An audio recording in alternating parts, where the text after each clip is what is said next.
Selamat sore Bapak Ibu, saudara-saudari yang dikasih Tuhan. Bersyukur atas kemurahan Tuhan, kita bertemu kembali dalam pembinaan yang keempat pada seri pengembangan diri orang tua. Pada kesempatan ini perkenalkan saya Fernandes bersama dengan istri saya Maria, dan kami dikaruniai seorang putri Aileen, dan saat ini kami melayani sebagai rohaniwan di GKI Singapura. Yuk, mari kita saling memberi semangat satu sama lain dengan salam kompak. Salam kompak. Mana salam kompaknya? Salam kompak. Bapak Ibu saudara-saudari, mari kita untuk mengawali pembinaan pada sore ini, kita akan meminta pertolongan Tuhan di dalam doa, dan doa pembukaan akan disampaikan oleh Pendeta Budiono dari GKI Makassar. Dipersilakan Pak. Ya, mari kita bersama-sama berdoa ya. Mengucap syukur Tuhan untuk sore hari ini kami boleh bersama-sama di dalam kompak saat ini Tuhan. Sungguh ada satu anugerah yang begitu indah, begitu besar kalau kami boleh terus diperlengkapi, disiapkan untuk menjadi pemimpin-pemimpin, bukan hanya bagi keluarga kami, tetapi juga memperlengkapi keluarga-keluarga yang lain. Karena itu Tuhan, biarlah topik yang malam hari ini akan dibicarakan betul-betul membangun kami, menguatkan kami, terus membentuk pola pikir kami. Saat ini kami juga khusus berdoa untuk saudara-saudara kami yang mungkin ada di antara keluarga-keluarga kami yang terkena COVID. Biarlah Engkau sendiri yang memberi kekuatan pertolongan bagi saudara-saudara kami yang sedang bergumul dengan sakit COVID ini Tuhan. Berikan ketenangan, kekuatan-Mu, pemulihan yang daripadamu Tuhan. Kami juga berdoa untuk saudara-saudara kami yang sedang bergumul di dalam kedukaan. Secara khusus berdoa Tuhan untuk mertua dari Bapak Junior, anak dari Dr. Hani dan Dr. Esther, adik Pak David Lukman, mertua Bunita, mereka yang sedang dalam kedukaan Tuhan. Berikan kekuatan, penghiburan-Mu, topangan-Mu Tuhan. Kalau ada di antara kami juga pada malam hari ini yang datang di dalam pergumulan-pergumulan, biarlah Engkau juga yang terus Tuhan, boleh menggenggam, menopang kami Tuhan. Kami serahkan Tuhan untuk kompak pada malam hari ini di dalam pimpinan-Mu, di dalam kuasa-Mu, di dalam penyertaan-Mu, di dalam nama-Mu Tuhan kami Yesus Kristus kami berdoa. Amin.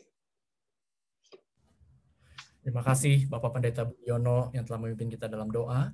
Sebelum kita memasuki materi yang ada, saya akan membacakan beberapa pengumuman yang bisa kita perhatikan pada sore hari ini.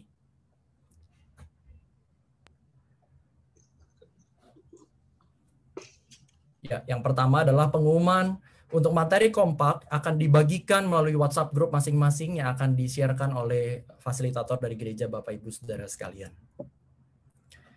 Yang kedua, bagi Bapak Ibu Saudara yang merasa terberkati dengan hal-hal yang Tuhan sudah kerjakan melalui pelayanan dari saat dan tergerak untuk memberikan persembahan, dipersilakan Bapak Ibu Saudara untuk berbagian dalam persembahan dengan QR code, dan juga bisa juga melihat nomor rekening yang ada di slide ini.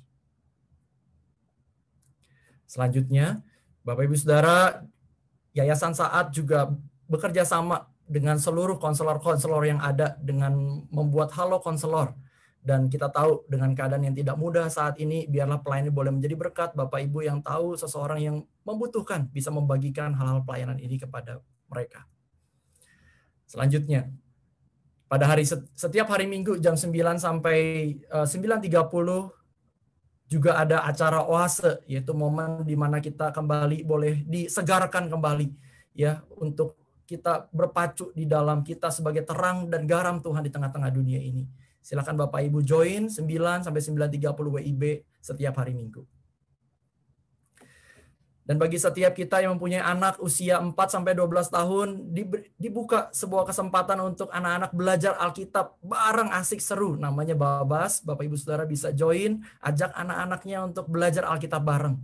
Tanggal 2 Maret dan 3 Maret di situ telah tertera yang ada. Selanjutnya event TK Eureka. Bapak Ibu Saudara, belajar online bagi anak TK yang seru, menyenangkan dan kreatif, ya hanya di TK Eureka. Mari Bapak Ibu datang di Open House TK Eureka dan ikuti trial kelasnya. Jangan lupa Sabtu 6 Maret 2021 jam 10 pagi. Selanjutnya, Saudara, berita tentang skandal seksual salah seorang tokoh apologet Kristen terkemuka sangat mengguncangkan dan membuat orang bertanya-tanya mengapa bisa terjadi. Dan kita tahu, banyak survei memperlihatkan bahwa kita sangat rentan akan kejatuhan dalam dosa seksual. Bagaimana kita, gembala, pembimbing kaum muda, orang tua, konselor, guru, memperlengkapi diri kita menghadapi zaman ini. Mari kita ikuti seminar ini. Dan Next Meeting Kompak itu adalah seri yang terakhir dalam pengembangan diri orang tua, dan di 13 Maret yang ke depan kita akan sama-sama join di dalam pertemuan kita yang terakhir dalam seri ini. Dan setelah ini setiap kelompok akan melakukan diskusi, waktu dan Zoom aplikasi lainnya silakan ditanyakan ke PIC gereja atau kelompok masing-masing. Dan untuk fasilitator yang mengikuti secara pribadi dapat mengecek grup WA untuk mendapatkan link Zoom khusus untuk berdiskusi.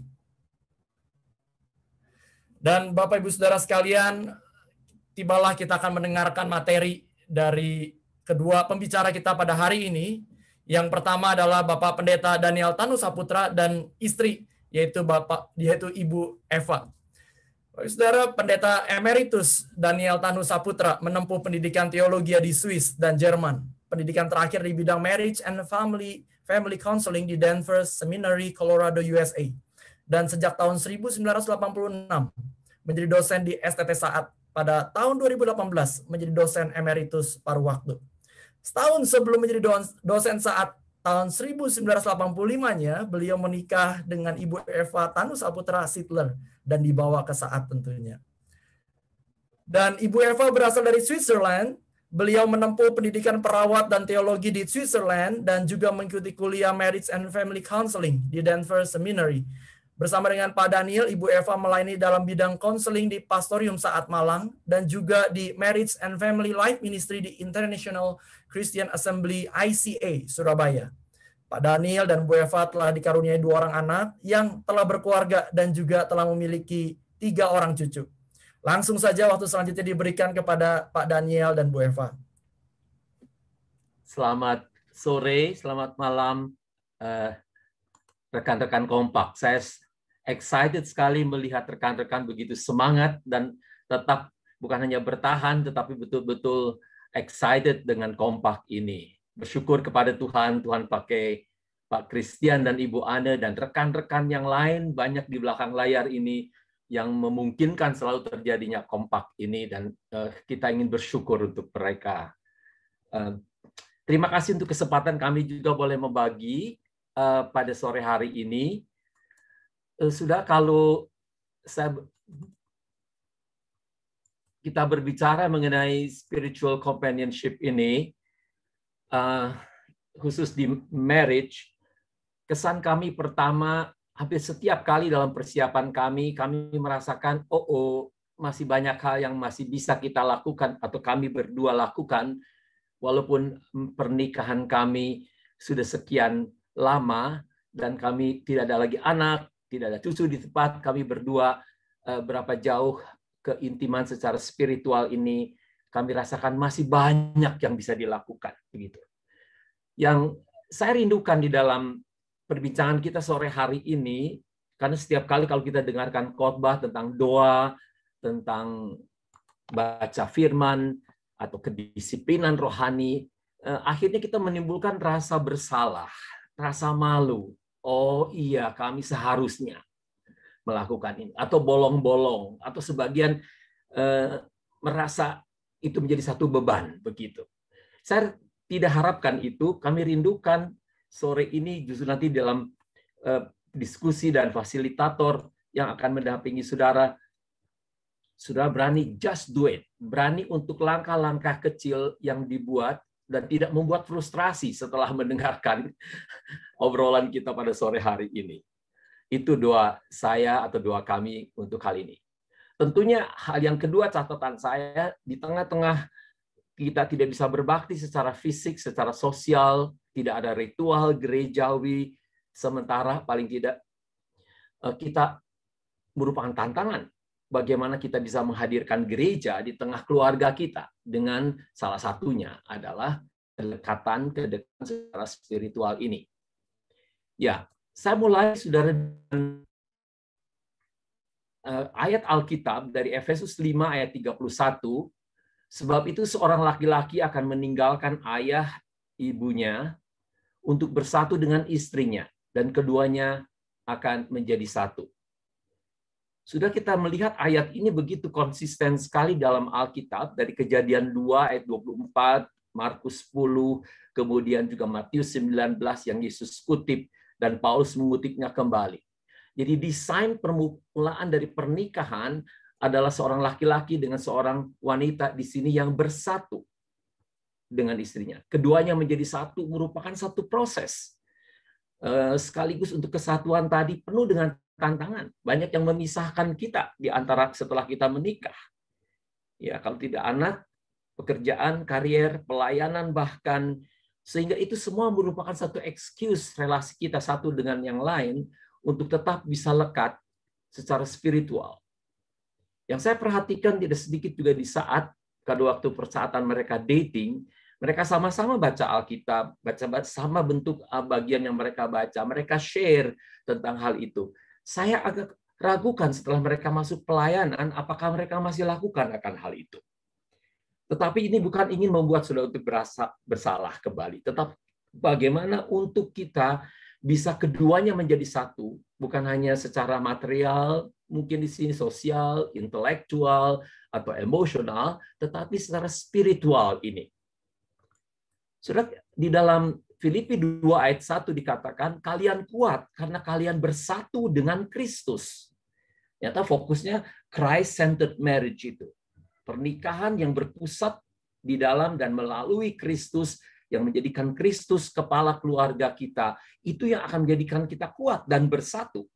Di situ kita mendapatkan penghiburan, di situ kita dibimbing oleh Roh untuk memperoleh kasih agape yang diberikan kepada kita, untuk kita memiliki compassionate, betul-betul tenggang rasa, empati kita. Artinya kita melihat sudah kesatuan di dalam secara spiritual memiliki impact yang begitu besar dalam kehidupan keseharian kita, dalam berbagai aspek kehidupan kita berkeluarga. Saya merasa ini sesuatu yang kami boleh membaca firman ini untuk dapat kekuatan dan dihibur, karena di sini kalian kuat karena kalian bersatu dengan Kristus. Bukan kalian kuat karena banyak hal yang lain, tapi karena kita bersatu dengan Kristus. So ini tujuan kita. Karena itu companionship atau spiritual, kami bisa bertumbuh secara rohani, bisa lebih dekat dengan Kristus, sangat penting. Tapi juga, dan kalian terhibur karena Kristus mengasihimu. Wow, ini bagi saya begitu encouraging. Artinya kita dihibur dan dikuatkan karena Tuhan mengasihi kita. Bukan Tuhan duduk di sana, kamu masih kurang ini, masih kurang itu. No, terutama dia bilang, aku mengasihi kamu. Dan kami dibimbing Roh Allah. Kami tidak sendirian di dalam hal apa yang kami lihat semestinya kita lakukan. Kami boleh percaya bahwa kami akan dibimbing. Semua yang saudara akan dengar sore ini hanya kata-kata aja, tapi nanti yang dilakukan di rumah bersama-sama, minta untuk dibimbing sama Roh Allah. Supaya kami bisa saling mengasihi dan saling berbelas kasihan satu sama yang lain. So very encouraging menurut saya. Ini dasar yang attitude kita, artinya sikap hati yang terdalam dalam batin kita. Spiritual reality itu, jadi satu realitas secara spiritual, kelekatan kita dengan Kristus. Sehingga kalau kita tidak membaca akan hal ini merupakan dasar yang kokoh, yang kuat di dalam dan melalui Kristus, semua masukan-masukan yang kami berikan hanyalah tips-tips saja psikologis begitu, atau berupa wejangan, atau mungkin berupa skill saja. Tapi motivasi yang ada dari dalam adalah kita tidak sendirian melakukan tadi. Kita bersama dengan Kristus dan di dalam Kristus. Yang saya ingin garis bawahi juga perkataan terhibur karena Kristus. Saat ini dalam rumah tangga membutuhkan penghiburan dan kekuatan dari Kristus. Banyak hal penderitaan yang kita hadapi saat ini, bahkan orang yang terdekat yang kita kasihi.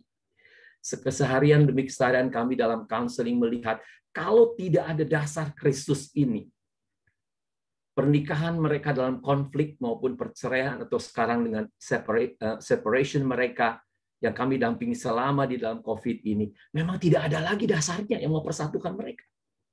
Kalau hanya mungkin sampai saat ini mempersatukan karena karier, karena pekerjaan, karena materi. Ketika menghadapi tantangan kesulitan ini, kita harus kembali kepada dasar ini.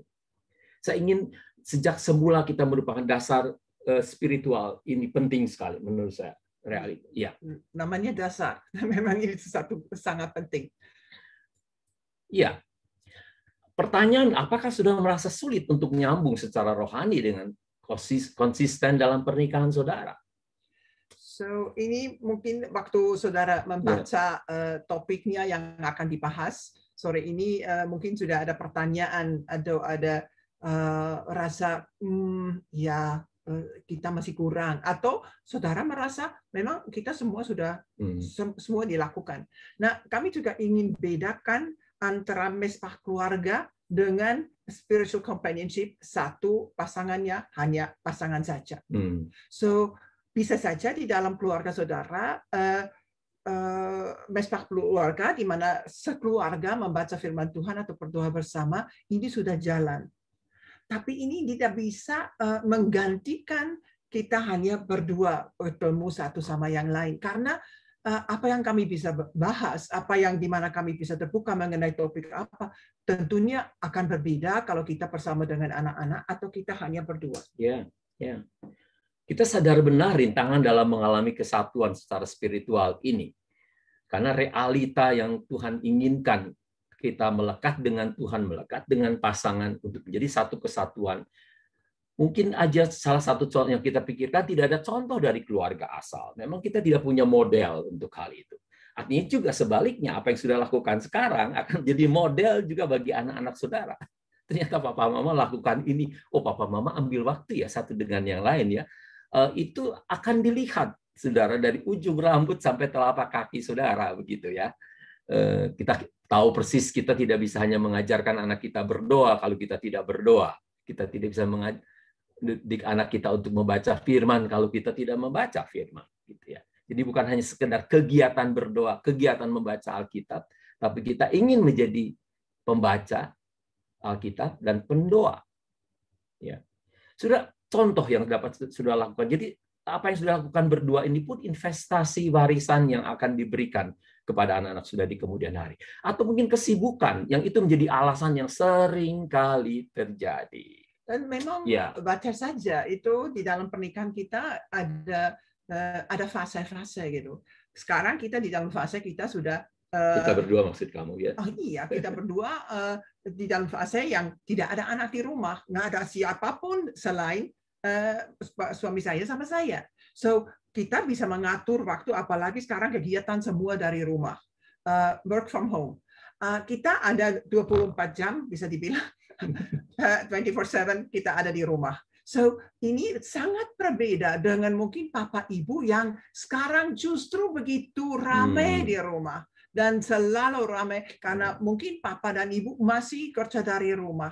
Dan anak-anak sekolahnya juga semua dari rumah. Dan hampir nggak ada tempat di mana papa ibu bisa sendirian karena kesibukan tadi dan kehadiran semua anggota keluarga selalu ada di rumah. So ini satu tantangan yang sangat sangat besar. Tapi juga di dalam kita ada anak kecil, ada anak remaja, anak gimana, semua fase-fase tadi berbeda, di mana kesibukannya juga berbeda. Atau kami pikirkan orang yang tinggal di kota besar seperti Jakarta. Kami dengar banyak kesaksian bahwa pagi hari sudah harus berangkatan, malam sekali baru bisa pulang. Nah, artinya nggak bisa semua dipukul rata gitu. Harus begini atau harus begitu karena setiap situasi juga berbeda. Atau mungkin karena kita salah satu rintangan tidak tahu bagaimana. Dalam hal ini kehadiran kompak saya yakin akan memberikan banyak masukan-masukan untuk how to-nya. Juga sore hari ini saya harapkan sudah bisa ada memulai sesuatu kalau itu mungkin iblis tidak suka. Kita bersatu karena ada banyak janji di dalam firman Tuhan kalau kita bersatu bagaimana Tuhan mau mendengar doa kita dan sebagainya. iblis datang untuk memisahkan, untuk menghancurkan. So kita harus sadar terhadap, nggak bisa menyalahkan iblis dan tidak melakukan apa-apa. Bukan seperti itu juga. Tapi kita harus sadar ada satu yang mau melawan kita. So kita harus berjuang walaupun ada halangan-halangan yang mungkin ada.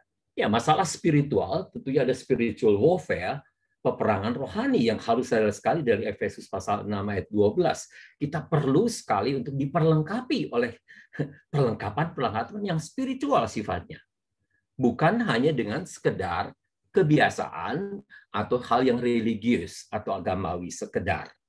Tapi betul-betul membutuhkan kuasa pertolongan dari Tuhan. Ya, saudara, spiritual companionship, bagaimana kita bisa mulai menuju kepada keintiman rohani seperti yang Allah rancangkan untuk pernikahan kita. Kembali tadi kepada yang saya maksudkan di Efesus 3 ayat 33 tadi, atau 31, yang mengacu kepada Kejadian 2 ayat 24. Ya, Tuhan inginkan ada satu kesatuan, ikatan. Bukan hanya secara yuridis, secara sosial, intelektual, ataupun material, tapi emosional, tetapi spiritual tadi, kesatuan tadi. Karena kita tahu kehadiran pernikahan kita di bumi ini menampilkan relasi antara umat Allah dengan Allah itu sendiri. Itu rancangan Allah semula. Oleh sebab itu harus merupakan display yang mendemonstrasikan kasih Allah itu terjadi, dan itu tidak mungkin tanpa keintiman satu dengan yang lain. Sudah seringkali melihat segitiga ini. Dengan kita masing-masing lebih dekat kepada Allah, mungkin kita perlu beri catatan di sana, tidak otomatis kita dekat dengan pasangan. Mungkin kamu bisa cerita tentang hal ini. Iya, karena kita dari diagram kelihatannya kita lebih dekat dengan Tuhan, dengan otomatis kita lebih dekat satu sama yang lain. Tapi dalam faktanya bukan demikian. Kalau kita tidak dengan sengaja juga mau lebih dekat satu sama yang lain. So, kalau kita jaga jarak, sepertinya yang kita lihat di banyak pasangan, mereka masing-masing bilang saya punya hubungan dekat dengan Tuhan, tapi mereka satu sama yang lain sama sekali tidak dekat, malah ada banyak konflik. So kita harus bersama-sama, justru di dalam spiritual companionship kita bersama-sama datang kepada Tuhan, di mana kami bisa mengalami kedekatan satu sama yang lain dan dalam waktu yang sama bersama dengan Tuhan. Kita akan kembali pada bagian ini. Kalau kita membangun pernikahan yang kuat, artinya ada ketika kita berdoa, ada satu agreement, satu kesatuan itu sangat powerful sekali dan punya janji dari Tuhan yang kita dapatkan dari Matius 18, 19 dan 20. Sudah praktis kita mungkin melihat spiritual companionship ini, kehidupan rohani saudara masing-masing membutuhkan relasi dengan Tuhan melalui membaca Alkitab dan berdoa. Mungkin saudara sekarang bilang, aduh, amat sangat banyak itu untuk saya sendiri, saya sama pasangan, nanti kita sekeluarga kapan bisa? So, memang good question. Dan ini supaya Tuhan tetap ada di center, di pusat dalam hidup kita, kita harus berjuang untuk kita bisa di dalam waktu yang kita rencanakan, tapi terus-menerus kita dekat bersama dengan Tuhan. So, bukan hanya insidental, kalaulah saya lagi duduk, saya bisa dekat dengan Tuhan. Kapan aja saya bisa berdoa kepada Tuhan. Saya bisa minta masukan dari Tuhan, pertolongan dari Tuhan. Dan Tuhan mau bicara kepada saya kapan aja. Bukan hanya kalau saya lagi duduk, walaupun di mana saya bisa berdiam diri, itu sangat penting. Di mana Tuhan bisa bicara kepada saya, bukan tadi kesibukan aja yang artinya saya mengikuti satu program gitulah. Memang saya selalu katakan pada mahasiswa saat juga tidak akan ada pertumbuhan rohani tanpa kedisiplinan rohani. Tetapi kalau sehingga ada pepatah mengatakan kalau kita tidak terbiasa berdoa dalam waktu yang teratur, mungkin doa tidak akan menjadi waktu mungkin menjadi satu bagian dalam hidup kita yang ada dan hadir dalam waktu yang tidak teratur. Yang dimaksudkan oleh saya demikian. Kalau sudah memiliki kebiasaan tadi dan kebiasaan membentuk karakter saudara yang bukan hanya sekedar saudara lakukan, Saudara bukan hanya sekedar membaca Alkitab, saudara akan menjadi pembaca Alkitab. Saudara bukan hanya menjadi di sini berdoa, tetapi sudah akan menjadi pendoa. Dan itu yang kita rindukan, bagaimana kerohanian saya dengan Tuhan akan mempengaruhi tentunya spiritualitas saya juga dalam relasi saya dengan istri dan dengan orang yang saya layani dan anak-anak. Saya seringkali kalau saya dengar suara dari masjidnya yang memanggil orang untuk berdoa, saya pikir iya. Kita mungkin nggak ada suara yang memanggil kita untuk berdoa.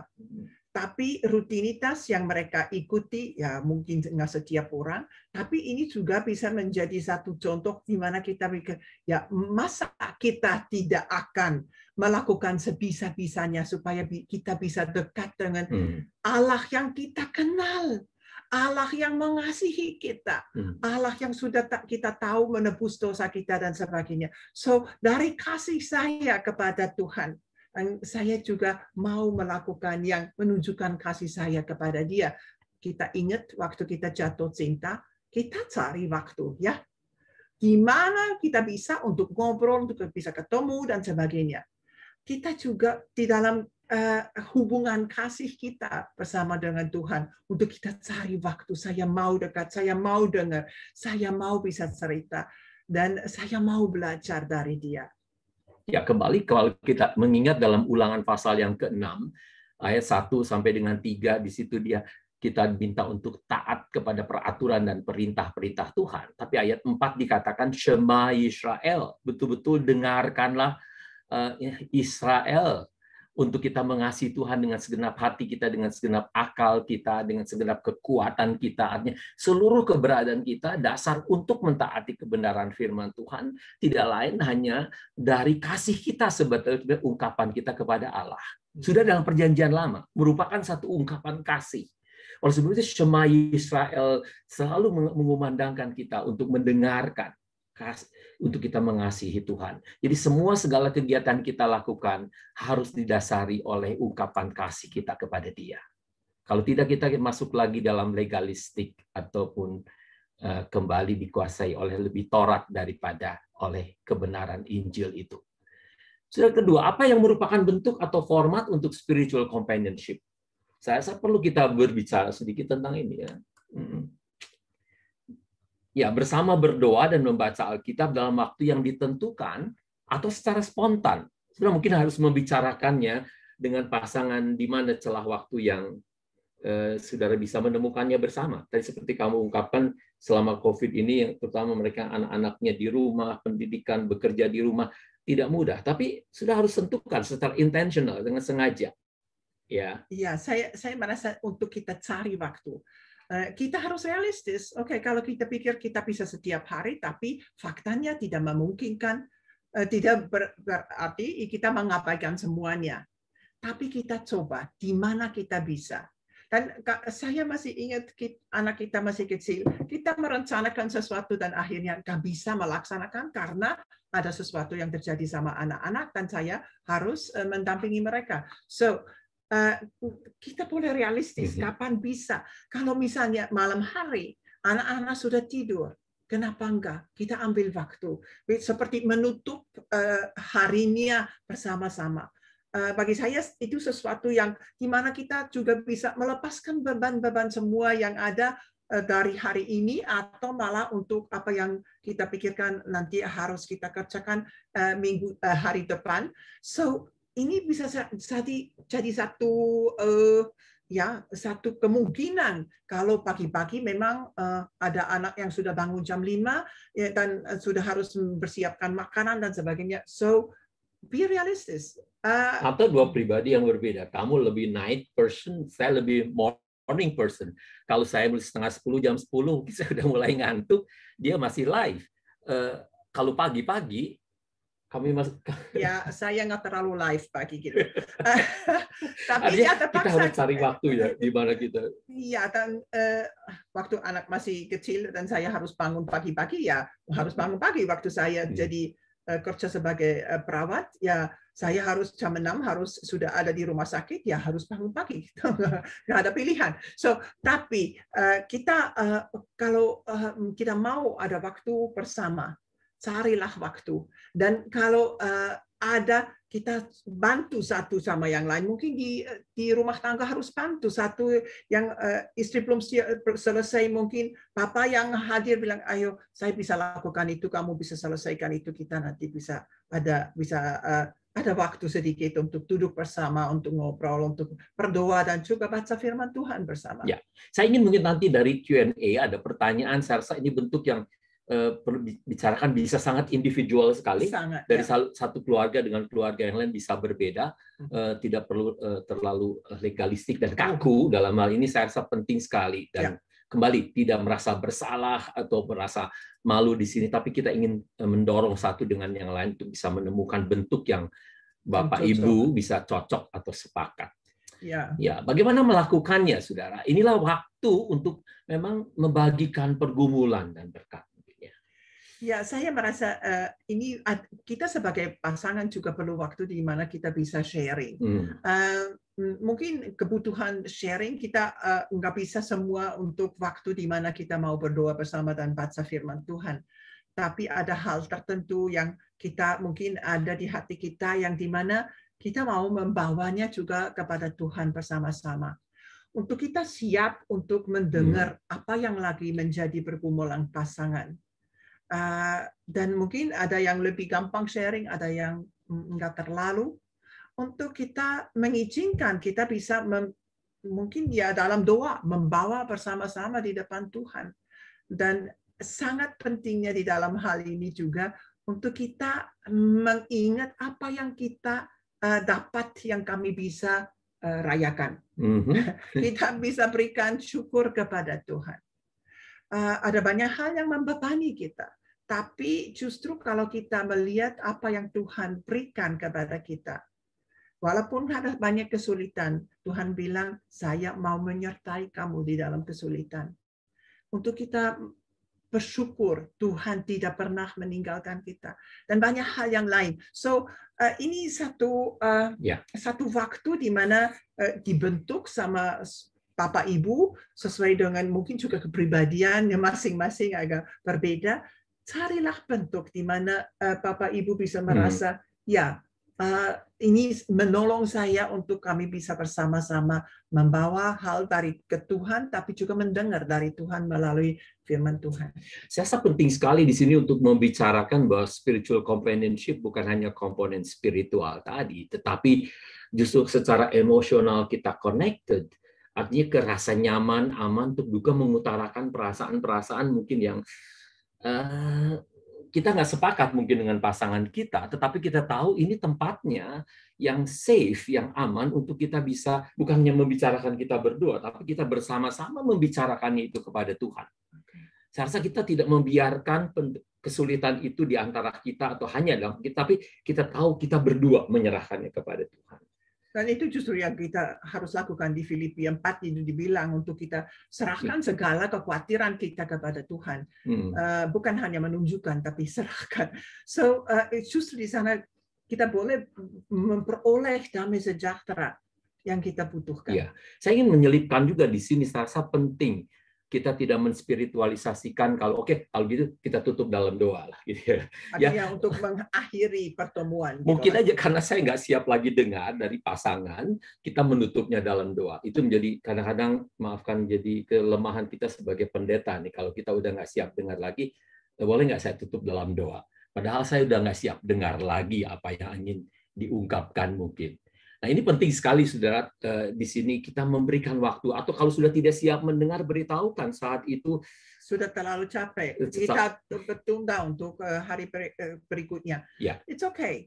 Tapi untuk kita ada kebersamaan tadi, singkat atau panjang, kadang-kadang bisa panjang, kadang-kadang mungkin hanya singkat. It's okay.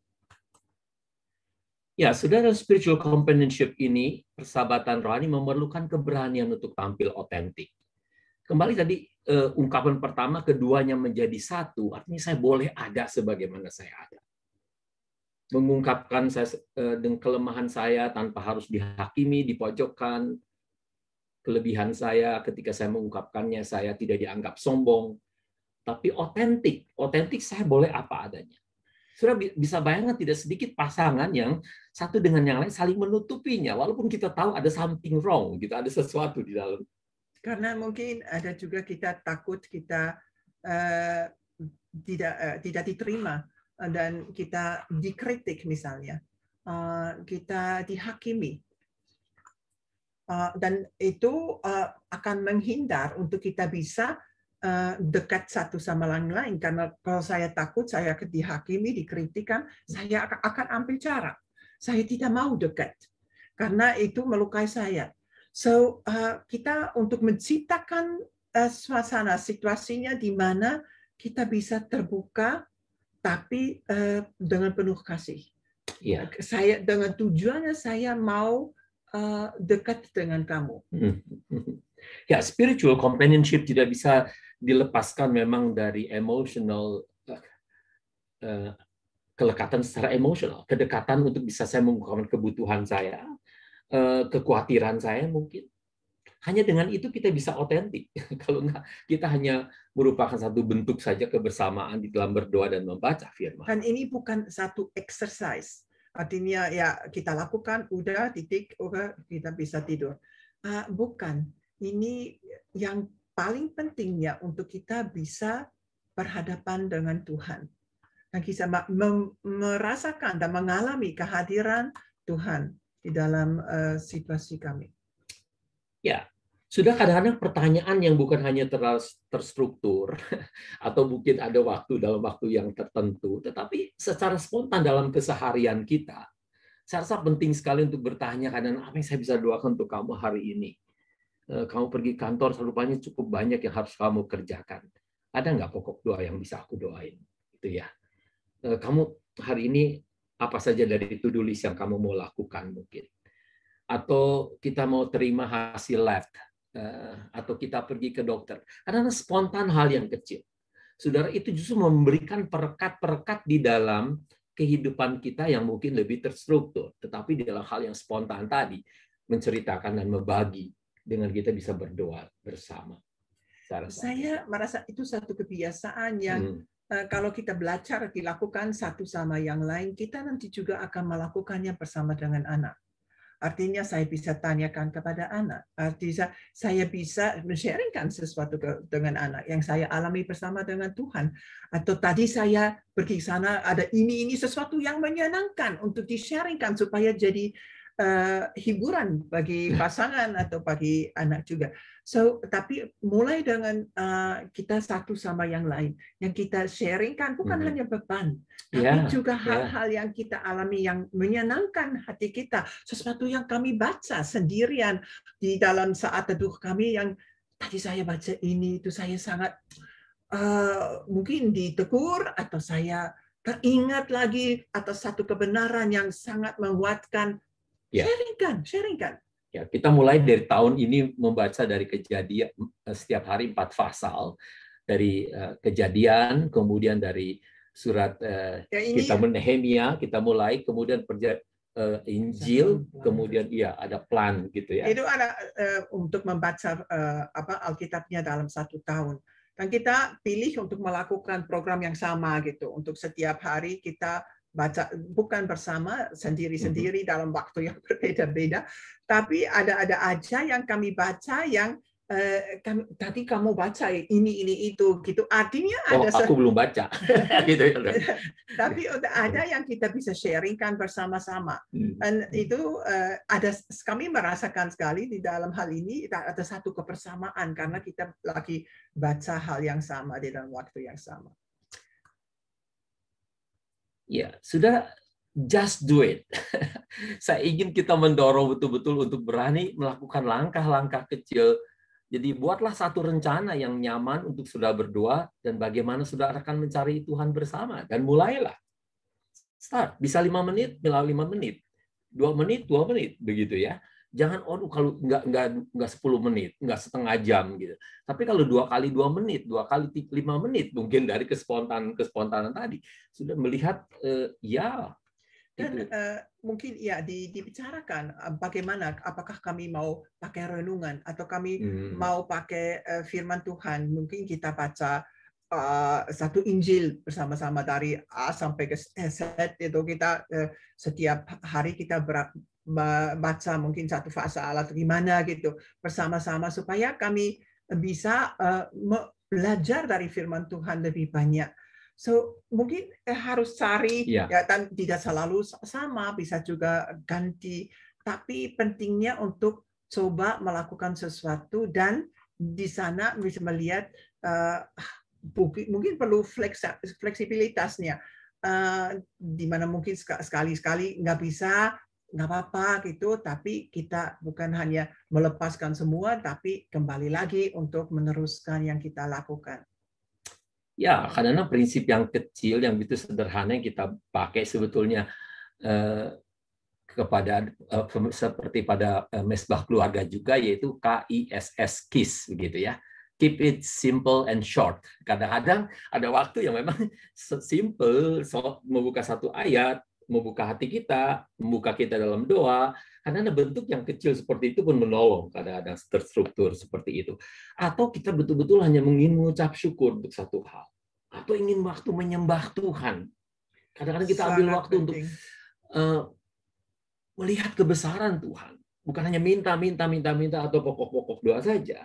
Itu menolong kita mau persatuan. Ada waktu kita ingin mengambil waktu hanya ingin betul-betul menyembah Tuhan. Itu powerful sekali. Di tengah-tengah pergumulan, tantangan, melihat kebesaran Tuhan itu menolong kita untuk berani menghadapi situasi tadi. Ya, saya pengen kasih masukan untuk mulailah dengan menyembah Tuhan. Di dalam dengan masalah apapun yang saudara hadapi. Kalau kita mulai menyembah Tuhan, iman kita dikuatkan. Dan kita bisa melihat semua yang kita kenal kita tahu dari Tuhan. Kalau kita melihat Ia ada di dalam situasi, ya, itu betul-betul membangkitkan iman kita untuk kita bisa serahkan, tapi juga boleh minta dengan iman di mana ada keperluan. Ya, saya teringat ini penting catatan ini sebelum saya melihat lebih jauh. Pernikahan kita akan bertumbuh ketika kita belajar mendengar suara Tuhan. Jadi bukan hanya sekedar membaca firman dan berdoa, tapi bagaimana kita bersama-sama boleh mengalami kehadiran Tuhan. Saya rasa ini seringkali yang menjadi miss, kita melakukan aktivitas kerohanian, tetapi kita tidak memiliki spiritual connection dengan Tuhan. Dengan menantikan Tuhan, apa yang Tuhan ingin katakan untuk situasi kita berdua, mungkin seperti ini, atau untuk keluar anak kita. Sementara ini anak kami tidak ada di tempat, tambah lama lebih jauh, kami merasakan sekali tangan kami lebih pendek untuk bisa menolong, merangkul mereka. Tapi sedekat doa, kita menantikan Tuhan berbicara, gitu ya.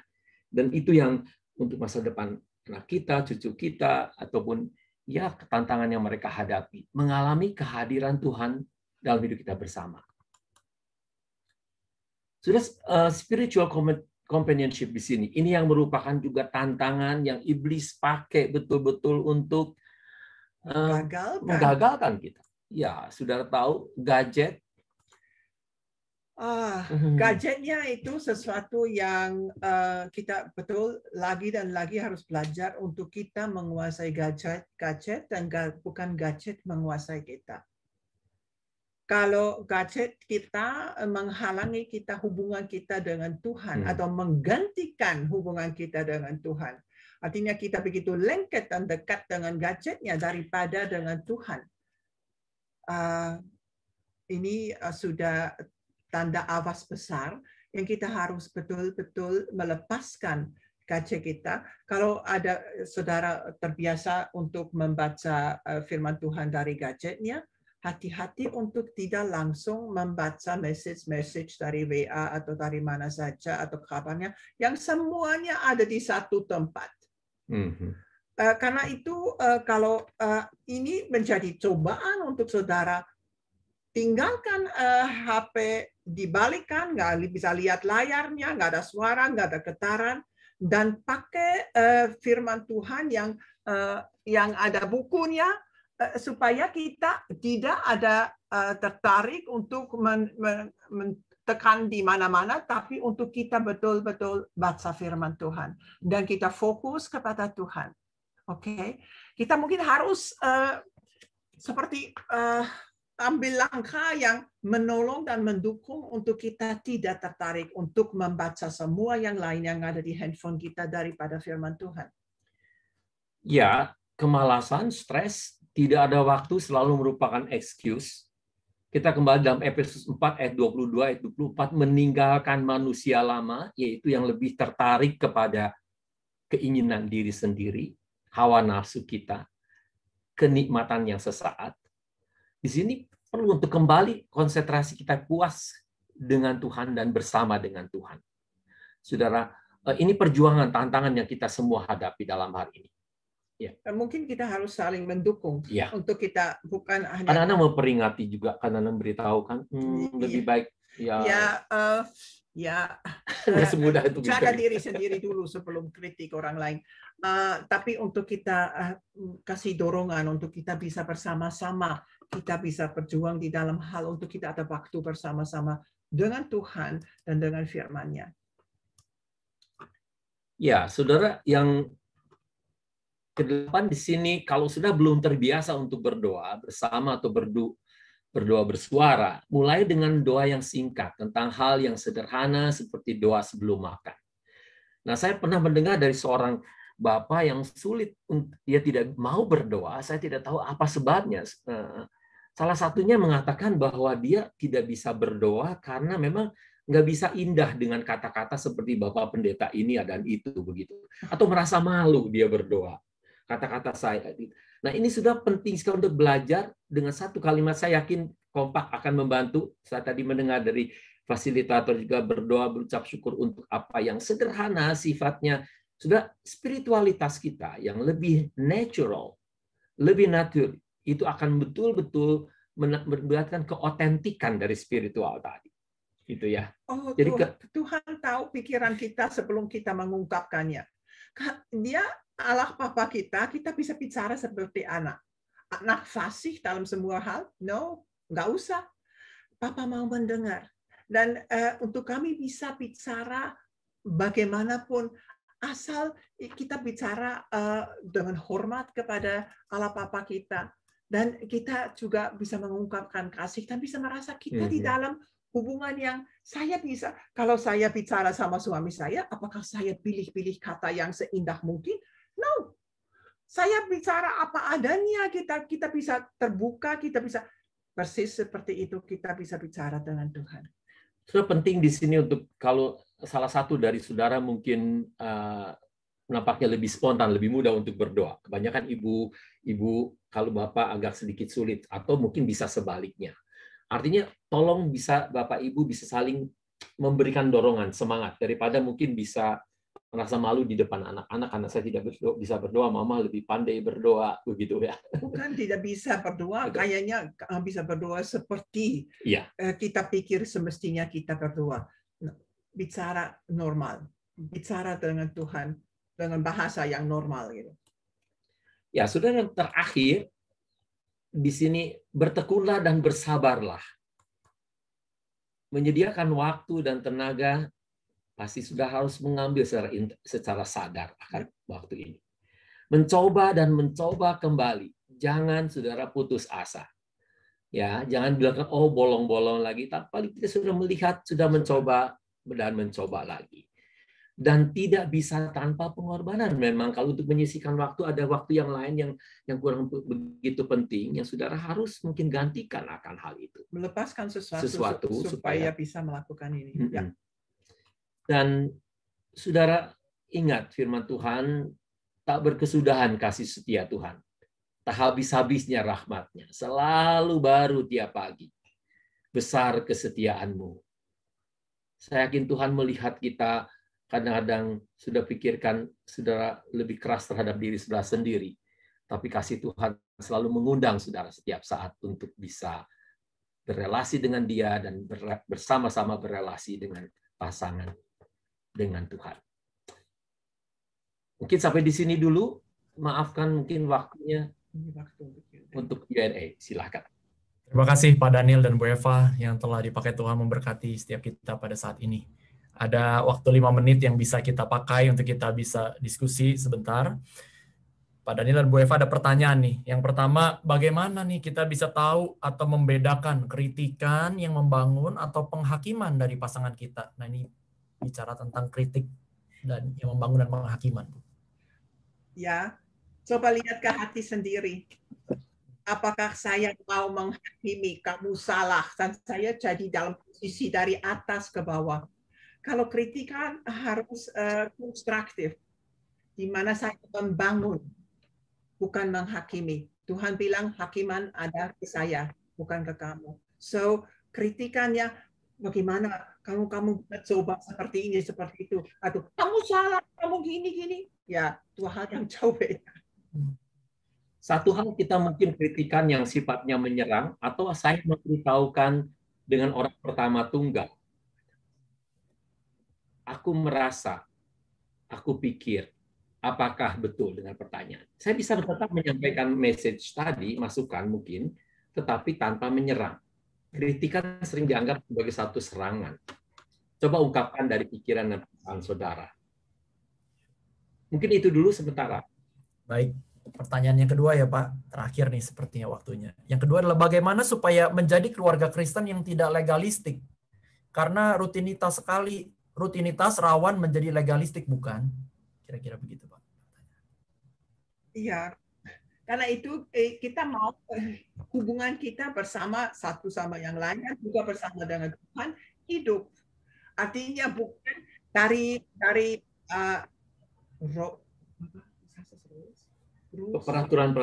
peraturan, tapi untuk kita mau dekat, mau ada jalankan satu hubungan yang hidup. Peraturan menolong untuk kita tidak mungkin jauh dari jalur, tapi kalau peraturan tadi membuat kita jadi satu rutinitas yang kehilangan hidup, itu sudah nggak menolong lagi. Kita harus reevaluasi. Ya, penting kita lihat latar belakang kita dibesarkan dan gereja apa di mana kita dibesar itu mempengaruhi sekali legalistik atau tidak. Kedua, kepribadian kita yang self-disiplinnya tinggi cenderung untuk lebih banyak memberikan peraturan daripada spontan. Saudara ingat, selain itu perlu ada keseimbangan. Kita tahu tidak ada organisasi tanpa organisme, tanpa ada satu organik. Perlu untuk bisa sesuatu kehidupan membutuhkan organisasi. Ya, tetapi tidak membuat organisasi itu tanpa organisme lagi, tapi ada kehidupan lagi. Kita akan menjadi kaku. Mungkin baca surat Galatia untuk Paulus betul mengingatkan supaya kita tidak terjerumus dalam hedonistik, keinginan apa yang kita mau, itu yang kita lakukan, yang tidak mau kita dilakukan, tapi di sisi lain ada legalistik, keinginan untuk semuanya do's, dan don'ts, kamu nggak boleh ini, kamu harus lakukan itu. Tapi Injil itu ada di tengah-tengah gitu. Nah, kita melihat di sini untuk menciptakan juga mendidik anak menjadi spiritual child, bukan menjadi orang Kristen yang agamawi dan religius atau yang moral tinggi. Itu harus dimulai dengan orang tua. Harus dimulai dengan orang tua. Relasi kita kembali kepada Tuhan yang merdekakan oleh Injil. Makasih Pak Daniel, Bu Eva. Ada satu lagi nih, kita masih ada 2 menit. Pertanyaan terakhir, bagaimana seandainya istri lebih rohani Pak daripada suami? Padahal sang istri sangat ingin si suami yang ambil inisiatif untuk hal-hal yang spiritual di rumah. Ya, bagaimana kami bisa kasih dorongan, untuk kasih kesempatan. Nah, ini untuk membujuk-bujuk, untuk kasih kesempatan tanpa kita mengkritik kalau dilakukan. Sama seperti saya mau suami bantu dengan kasih makan kepada anak-anak, tapi harus persis seperti saya mau. Suami nggak mau lagi gitu. So kalau mau suami bisa berpartisipasi dan bisa ambil perannya lebih aktif, izinkan sesuai dengan kebiasaan atau karakteristiknya suami yang berbeda dengan ibu. Oke? Ya, ibu harus siap untuk menarik diri karena tidak mudah kalau sudah terbiasa semuanya lakukan. Kalau banyak yang diambil alih oleh ibu, Bapak bisa aja lebih santai, dikatakan kalau Ibu melakukan lebih banyak, kecenderungan Bapak akan melakukan lebih sedikit. Artinya berikan kepercayaan, langkah-langkah yang kecil, kepercayaan tadi. Tapi izinkan boleh dilakukan mungkin Dengan bukan caranya. dengan caranya bukan persis seperti Ibu lakukan. Ya. Baik, terima kasih Pak Daniel, Bu Eva atas sesi dan jawaban-jawaban pertanyaan yang ada. Kami mohon maaf Bapak Ibu Saudara, ada beberapa pertanyaan yang tidak bisa kami jawab saat ini, akan dijawab melalui tertulis, nanti tim panitia akan menjawabnya. Dan boleh minta Pak Daniel atau Bu Eva untuk menutup kita dalam doa. Bapak, kami bersyukur di setengah segala kerutinan hiruk-pikuk kehidupan kami, Engkau memberikan kami kesempatan untuk boleh belajar satu dari yang lain. Terima kasih melalui kompak ini, melalui fasilitator yang nanti kami akan berkumpul di dalam kelompok masing-masing. Tuhan, berbicaralah terus kepada kami. Kami rindukan memiliki spiritualitas yang natural, Ya, Tuhan. yang datangnya didorong oleh yang spiritual, sehingga itu real dalam kehidupan keseharian kami, tidak artificial. Tapi kami boleh merasakan kehadiran-Mu di tengah pernikahan kami dan keluarga kami. Kami mengundang malam hari ini secara khusus untuk setiap ruangan di mana kami berada. Engkau hadir di sana ya Tuhan. Dan Engkau terus-menerus memimpin kami melalui Roh-Mu. Supaya kami hari demi hari lebih dekat dan lekat dengan Engkau. Dan dengan pasangan kami, dengan anak-anak kami. Bapak, terima kasih untuk kesempatan kami belajar sore ini. Kiranya kasih karunia-Mu ya Tuhan, rahmat dan segala kebaikan-Mu Bapa, dan penghiburan kekuatan dari Roh-Mu boleh menyertai setiap keluarga malam hari ini dan selama-lamanya. Amin. Amin. Sekali lagi kami berucapan terima kasih untuk Pak Daniel dan Bu Eva untuk sesi pada sore dan malam hari ini.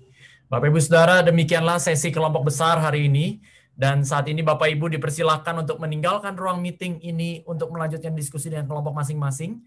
Untuk single parent, silakan